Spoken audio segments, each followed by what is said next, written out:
আসসালামু আলাইকুম। প্রিয় দর্শক, দেশের বিভিন্ন বন্দর বিদেশি কোম্পানিগুলোর মাধ্যমে পরিচালনার নামে তাদের হাতে ইজারা দেওয়া হচ্ছে বা তাদের হাতে তুলে দেওয়া হচ্ছে, এমন অভিযোগে দেশের বিভিন্ন মহলে তো অস্থিরতা কাজ করছেই। বিভিন্ন সংগঠনের প্রতিষ্ঠানের পক্ষ থেকে প্রতিবাদ কর্মসূচি চলছে এবং সেনাবাহিনীর পক্ষ থেকেও আপত্তি জানানো হয়েছে এসব ক্ষেত্রে। কিন্তু সরকারের পক্ষ থেকে তো এখনো পর্যন্ত কারোর সঙ্গে কোনো ধরনের কোনো চুক্তি হয়নি, সেদিক থেকে তো আমাদের আশ্বস্ত হওয়ার কথা। কিন্তু যা শোনা যাচ্ছে তার চেয়েও ভয়ঙ্কর কিছু ঘটেছে অথবা ঘটতে যাচ্ছে।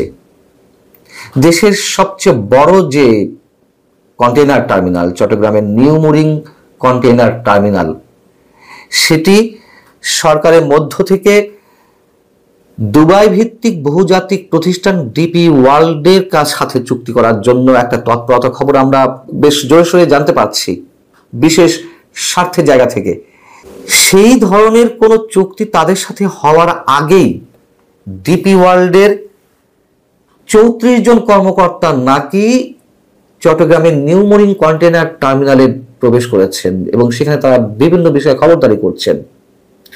আরো মজার বিষয় হচ্ছে, এই 34 জন কর্মকর্তার মধ্যে 21 জনই ভারতীয় নাগরিক, যেই ভারতের সঙ্গে বর্তমান অন্তর্বর্তী সরকারের নানান পর্যায়ে চরম টানাপোড়েন চলছে।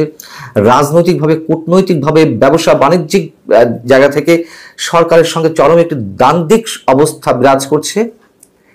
সেখানে আবার এই যে 21 জন ভারতীয় নাগরিক যে চট্টগ্রাম নিউ মুরিং কন্টেইনার টার্মিনালে প্রবেশ করলেন, তাতে আর সরকারের কোনো আপত্তি নেই, কোনো ধরনের কোনো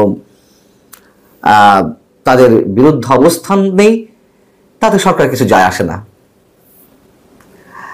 বিষয়টি হচ্ছে, গত 15 এপ্রিল দুবাইয়ের যে প্রতিষ্ঠান ডিপি ওয়ার্ল্ড, তার deputy general manager Tanvir Hossain, তিনি চট্টগ্রাম পোর্টের chairman rear admiral S M মনিরুজ্জামানের কাছে গেট পাসের আবেদন করেন এবং তার পরদিনই বন্দর কর্তৃপক্ষ তাদেরকে এনসিডিতে অর্থাৎ নিউ মুরিং কন্টেইনার টার্মিনালে প্রবেশের অনুমতি দেন।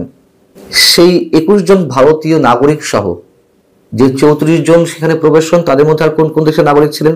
দক্ষিণ আফ্রিকা, আরব আমিরাত, নেদারল্যান্ডস, বাংলাদেশ, নাইজেরিয়া, পাকিস্তান এবং ফিনল্যান্ডের নাগরিকরা। তার মধ্যে 2-1 বাংলাদেশি নাগরিকও ছিল যারা ডিপি ওয়ার্ল্ডে কাজ করেন। যাই হোক, এই যে চুক্তি হবে সেটি তো G2G ভিত্তিতে হবে, গভর্নমেন্ট টু গভর্নমেন্ট পর্যায়ে চুক্তি হবে এবং সবকিছু বিবেচনা করার অবস্থায় রয়েছে। এই বিবেচনামূলক অবস্থায় থাকাকালীনই এই কর্মকর্তারা সেখানে কিভাবে প্রবেশ করে তারা দখলদারিত্বের একটা পর্যায়ে পৌঁছে যান এবং অনেকে এটিকে দখলদারিত্বের সঙ্গে তুলনা করছেন।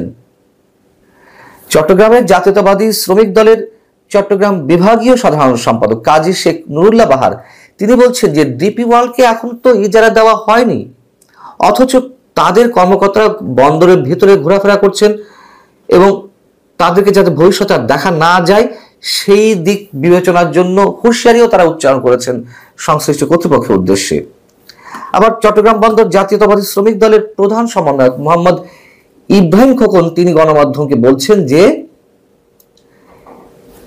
এই কর্মকর্তারা টার্মিনালের মধ্যে ঢুকে তারা কি কারণে ঢুকেছে, তারা বিভিন্ন কারিগরি বিষয় পর্যবেক্ষণ করবে, এই অজুহাতে ঢুকেছেন। এই অজুহাতে ঢুকে তারা বলছেন কেউ কেউ এই কক্ষটি আমার, এটি আমার লাগবে।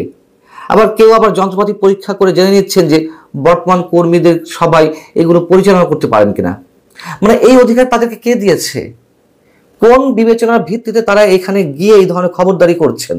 কিন্তু স্পষ্টত দখলদারিত্বের নজির। ইব্রাহিম খোকন তিনি এও বলছেন যে আমরা সরকারকে 16 জুন পর্যন্ত সময় দিচ্ছি, এর মধ্যে বিদেশি অপারেটরদের ইজারা দেওয়ার সিদ্ধান্ত বাতিল করতে হবে, নয়তো তারা 22 জুন থেকে আন্দোলনে যাবে, কর্মবিরতিতে যাবে। চট্টগ্রামের যে নিউ মুরিং কন্টেইনার টার্মিনাল, আমরা জানি যে এটা 2007 সালে 8,000 কোটি টাকা খরচ করে এটি নির্মাণ করা হয়েছিল এবং এটি বর্তমানে মানে এখান থেকে বছরে 1,000 কোটি টাকা লভ্যাংশ আসছে। সারা দেশে যেই কন্টেইনার পণ্য ওঠানামা করে তার 55% নিউ মুরিং কন্টেইনার টার্মিনালে ওঠানামা করে। এরকম লাভজনক হওয়া সত্ত্বেও কেন বিদেশিদের হাতে তুলে দেওয়া হবে সেই প্রশ্ন অনেক আগে থেকে উঠেছে। এবং বর্তমানে এই কন্টেনার টার্মিনালটি যারা পরিচালনা করছে তারা বাংলাদেশি প্রতিষ্ঠান সাইফ পাওয়ারটেক। সাইফ পাওয়ারটেকের সঙ্গে আবার বন্দরের চুক্তি আগামী 6 জুলাই শেষ হচ্ছে।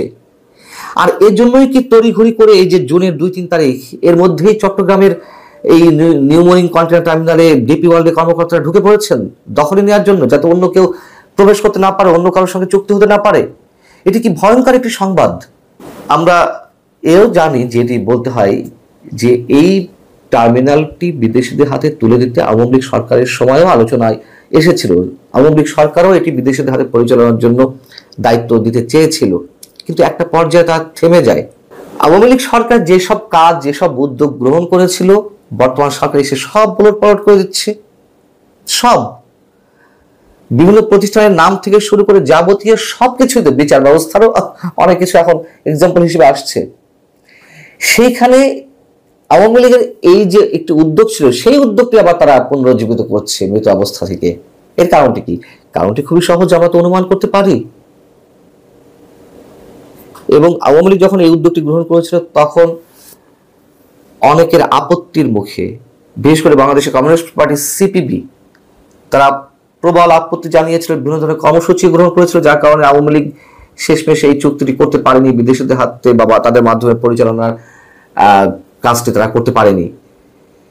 কিন্তু এখনো বিএনপি থেকে শুরু করে বাংলাদেশ কমিউনিস্ট পার্টি সিপিবি সহ বিভিন্ন রাজনৈতিক দল এবং সংগঠন এই ধরনের চুক্তি যাতে না হয় তার জন্য তারা হুঁশিয়ারি উচ্চারণ করছে। বিশেষ করে সেনাবাহিনীর পক্ষ থেকেও তো বন্দর অন্যদের হাতে তুলে না দেওয়ার জন্য একটা বক্তব্য আমরা তাদের কাছ থেকে পেয়েছি, স্পষ্ট বক্তব্য। এবং করিডোরে বন্দর সহ বিভিন্ন ইস্যুতে বাংলাদেশের স্বাধীনতা, সার্বভৌমত্ব যেন হুমকি মুখে না পড়ে সে বিষয়েও তারা হুঁশিয়ারি দিয়েছে, এবং তারা শেষ রক্তবিন্দু পর্যন্ত তারা চেষ্টা চালাবে বাংলাদেশের সার্বভৌমত্ব রক্ষার জন্য, এমন কথাও আমরা শুনেছি। সেখানে কোন ধরনের চুক্তির আগেই ডিপি ওয়ার্ল্ডের কর্মকর্তারা চট্টগ্রাম নিউ মরিন কন্টেনার টার্মিনালে ঢুকে পড়ে খবরদারি করবে, এক ধরনের দখলদারিত্ব বজায় রাখবে, এটি কিভাবে সম্ভব? অনেক বড় প্রশ্ন এটি। ভালো থাকুন সবাই, আল্লাহ হাফিজ।